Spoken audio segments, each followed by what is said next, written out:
Hallo ihr Lieben, meine Tochter hat sich ein neues Stirnband gewünscht, und zwar ein Wendestirnband mit Einhörnern und Regenbogen. Oh, wie süß, ha? Meine Tochter. Nachdem das klargestellt ist, wollen wir das mal zusammen nähen heute.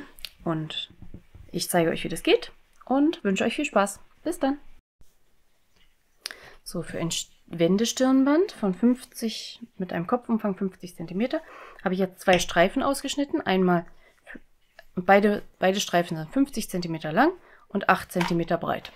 Auch dieses, auch wenn es sich so furchtbar rollt. So, und jetzt muss ich versuchen, diese Dinger aufeinander zu stecken. Ich gucke natürlich, wie rum das sein soll. Die Einhörner gucken jetzt größtenteils in die Richtung, also soll das oben sein. Und genauso die Regenbögen sollen auch in die Richtung gucken. Es ist relativ egal, weil wenn ich dann innen nach außen krempel, ist ja egal, ob die Einhörner innen in die falsche Richtung gucken.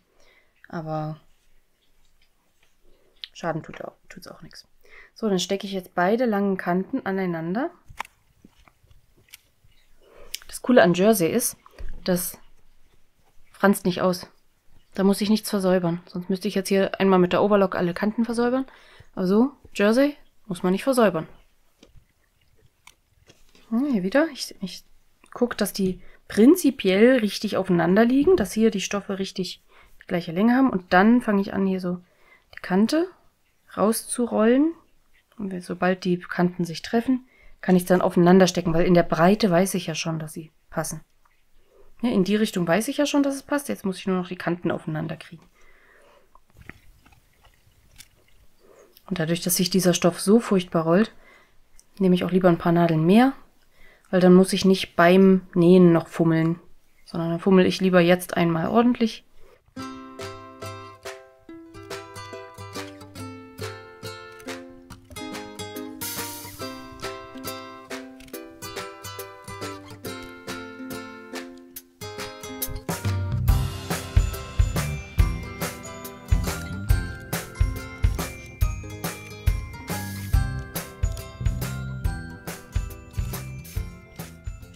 Da ich diese Kante gerade erst geschnitten habe, rollt die sich nicht ganz so schrecklich wie diese Kante, die damit mit eingerollter Kante gelagert war.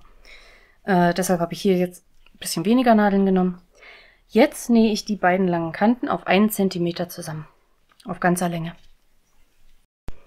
So, ich habe einen stehnbaren Stich genommen natürlich, ne, weil ein Gradstich, dann kann das ja nicht mehr sich an den Kopf anpassen. Der Stretch-Strich, den ich da in der Nähmaschine drin habe, der hatte eine Standardstichlänge von 0,7. Das war mir doch ein bisschen heftig klein. Ich habe den verlängert auf eine 1,5, also quasi verdoppelt. Ja, und das ist ausreichend dehnbar. Also mehr würde sich jetzt... Ich merke jetzt nicht, dass die Naht der limitierende Faktor ist. Am Anfang hat hier gleich erstmal die Maschine schön den Stoff gefressen. Also man sollte nicht bei so einem dünnen Stoff nicht ganz am Rand losnähen. Was ich dann auf der zweiten Seite gemacht habe, ist weiter drauf losnähen, dann nochmal zurück und dann wieder vorwärts. Das war, glaube ich, dieses hier. Und das hat recht gut funktioniert.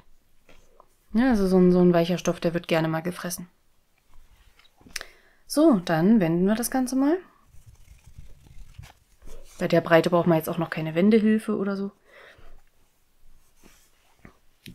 So, das könnte man jetzt noch flach bügeln oder auch flach steppen. Ja, man könnte das jetzt allerdings auch wieder mit dem dehnbaren Stich hier ausformen und an der Seite flach steppen. So, also bügeln hat gut funktioniert.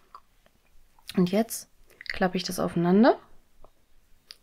Naht auf Naht. So, ich habe jetzt hier rumgenäht. Und dabei die Wendeöffnung gelassen.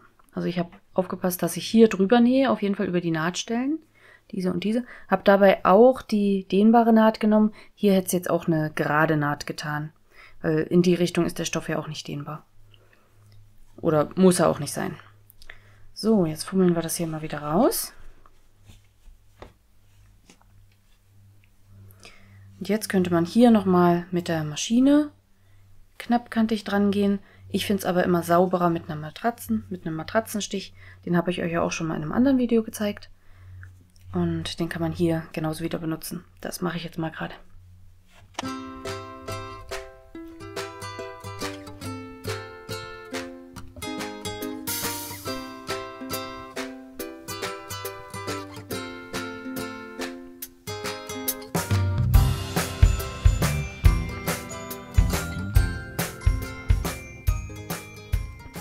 So, und schon ist das Wendestirnband fertig. Lasst mich gerne wissen, wie ihr es findet und ob ihr das nachnähen wollt. Und dann lasst mir einen Daumen nach oben da, wenn euch was gefallen hat, und ein Abo, dann verpasst ihr nichts Neues. Und dann sehen wir uns beim nächsten Mal. Tschüss!